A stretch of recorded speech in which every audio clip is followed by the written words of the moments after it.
Oh,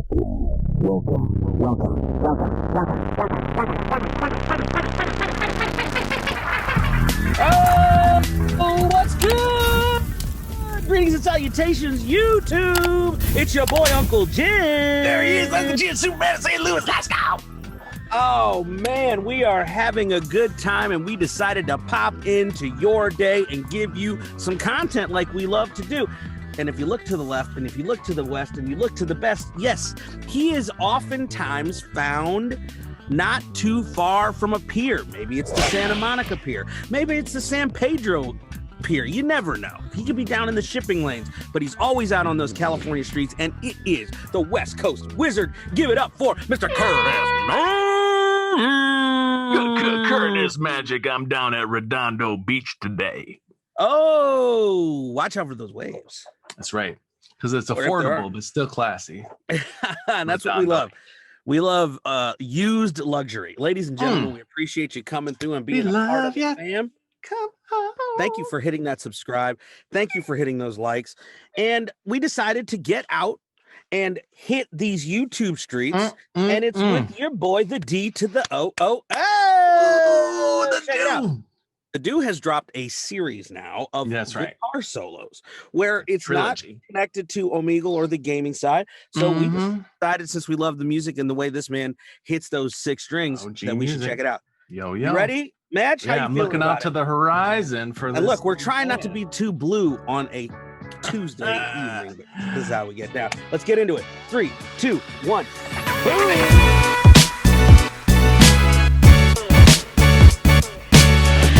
Going on, my dudes? You guys have been asking me for a long time if I can do some guitar videos without like Black Ops 2 or Omegle attached. And I've actually kind of wanted to make a series like this for a while where I make some background music and then I kind of solo over top of it. So let me know if you guys would like a series out of something like this. If you want more videos in the future, let me know down below and leave it a thumbs up. And I will talk to you guys later.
Come on.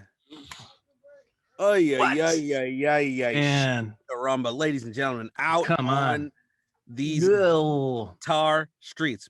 Out on these Squire streets. Come on, look, man. I mentioned this a while back. First of all, I'm a big time, metal guy, big time prog rock guy. Yeah. I love, Yep. I love Tool and I love, Dream Theater, and I'm all about all the, kind of the modern metal guys, Kill Switch and some of those guys, as well as even going back to the classics, Judas Priest and Iron Maiden all day. And, the beauty of what he's doing, like there's just there is something very impressive about solo guitar music that is palatable beyond just, he's using the instrument technique wise and it sounds like he's very talented in the different components of how to play the guitar, but to turn it into something melodic, to turn it into something that has a you know, a repeatability, a playability. I mean, you know, like just you wanna listen to it in high dosages, then that really says something about his orchestral mind, like the ability to create something that has melody line. Look, again, I will never ever throw shade at some of the greats, Stevie Ray Vaughan, Of course. you know, some of the great blues greats from way back in the day. When you talk about like the early rhythm and blues players, 12 bar blues, you know, there was a time when I was playing guitar more frequently that, you know, the idea is you lay down a chord progression and then you find your sort of standard 12 bar blues scale pattern, and then that's where you play your little solos in. Yeah, that's where you live. But this guy is putting in so many like different melodic scale signatures all over the map. It's all over the map. It's major, it's minor, it's pentatonic, like the full range of the guitar. It's brilliant. And then pinch harmonics, short amount of time, you know, which is such an amazing technique. He's putting in all of the tapping and doing tapping in a way that isn't simply like showing you, hey, I'm very fast with it and I have the ability to do you know, what is considered you know, sort of speed playing, but even, you know, string bends in the tapping to get more of a, you know, like we said, the difference between a highly technical player who's just about total notes per minute versus a blues player who's about, I'll take one note for a whole minute and make it into something you know, more appealing. And he's able to kind of walk between both of those worlds. It's true. And then there's a minutia with the like the knowledge of the signal processing that's taking place, where some people have like a delay pedal going on or something like that. Right. It's just supplemental and extra. It's sort of outside of the instrumentation or the musicianship, but he's really like, you know, he's playing that too, if that makes sense. Right. No, absolutely. Yeah. Yeah. He's playing the effects. Yeah, and that goes along with this idea that like he's not looking at it simply as a one trick kind of a pony, but like building something. And you're right. Your overall point about the general, like coming at this from as a sort of a composer, he's really thinking of all these. This is going beyond the musicianship of just an excellent guitar player, and really entering into that you know, full production value, sort of like schema. You know? Well, I've just been listening to a podcast called Smartless, which is Will Arnett and Jason Bateman, who's one of my all-time favorites, and Sean Hayes, who I love. Nice. And they were having a podcast with Tina Fey.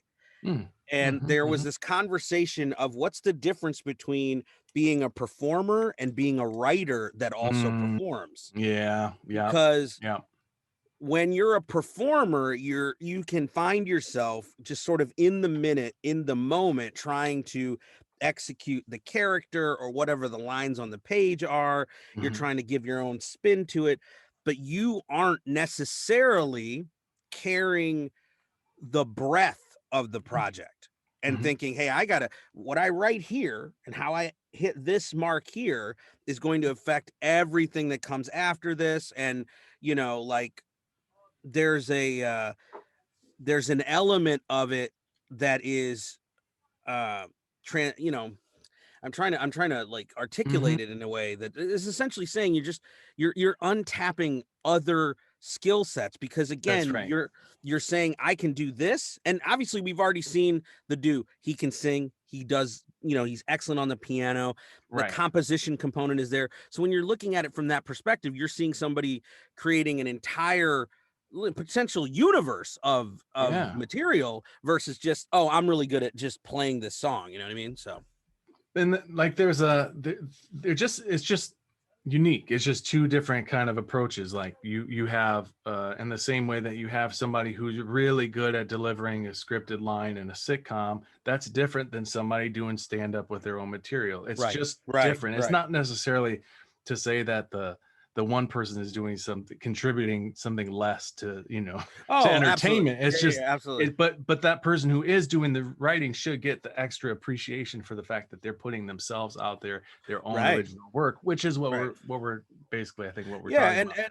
And again, for those of you who've watched the channel, and you know, we've had some conversations with people in the chat, or I mean, in the comments about the Tina S The last Tina S that we did. Yeah. And listen, I just want to say publicly, man, no shade. Like, she's a tremendously amazing artist. And somebody brought up amazing point, and I'm willing to always back off and agree, where he said, look, for years, the greats, the three tenors, they're singing other people's music, but we have no less we're no less in awe of their skill and what they bring to the table. So I would say absolutely the same thing for Tina S. And I would imagine, and again, this is extrapolating, that she has some of the components that we see with the Dooo. And this isn't about who's better or not. It's just the idea that, like, somebody with that level of acumen and excellence in being able to play the instrument, I think also has to have like a creative side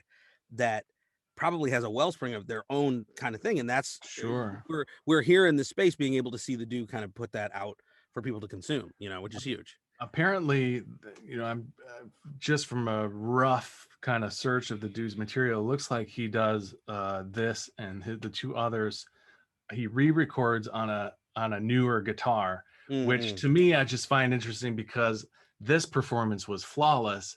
But I will take note of the fact that, it was on a Squier. Like, there's a lot of better axes out there. Oh, for sure. That he's making these sounds come out of this guitar. I don't know what it was set up like or anything like that. But like, for me, when I was trying to, in my days of trying to play, I was always making excuses. No, I always had, my first ever, I think also was a Squier. And, like, I would have a lot of like string slippage, that would slide out of the nut and things like that. Now, granted, that might have been if I had a better guitar, But I having then at one point having a Jackson Charvel, with the the Floyd Rose and the floating tremolo and the whole nine. I mean, the action, the way to play those things. I mean, it makes it helps. You could go out and play golf with a crappy old set of clubs from like the 50s, or you could go out with the tech that they have now, and you're just going to enjoy it more, right? And so there's an element there as well. But just going back to the Dooo, a guy I used to follow quite heavily and still checked out, and just recently kind of reemerged on YouTube, and maybe we'll do a reaction to one of his videos. A guy called Killer Buckeye, and he would cover all of my favorite metalcore songs back in the day. He'd do Lamb of God, and he would do August Burns Red, and he would do Kill Switches, which where it really kind of fell in love with his channel.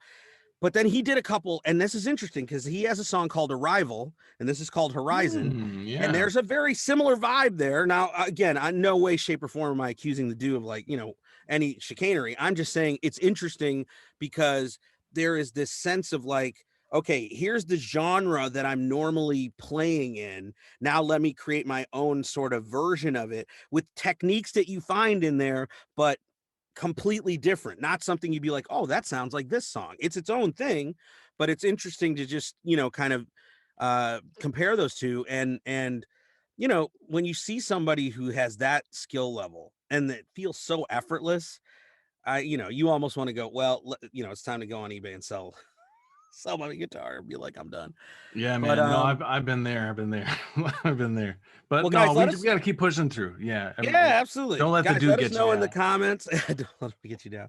Let us know in the comments if you like this video. If you're, obviously those of you who are Dooo fanatics, part of Dooo Nation, are always going to be checking in, and we appreciate that. Hey, take a second, hit that subscription button, hit that thumbs up. Let us know about other artists that you may, and a lot of you have, and we have tried to, we're trying to get out there. Yeah. We're growing and we're getting a lot of opportunities. I wish we could produce more videos on a regular basis, but we're going to try and put more quality stuff out there. Do what we can. And we're excited about the growth. Mrgij, what do you got? Any final words? Man, yeah. I call you with Verizon. The ringtone is Horizon. Let's go. Done and done, ladies and gentlemen. We appreciate you coming through. Hope you're having a good day. Hope you're having a joyful day. And we hope that the day ends with a little bit of peace.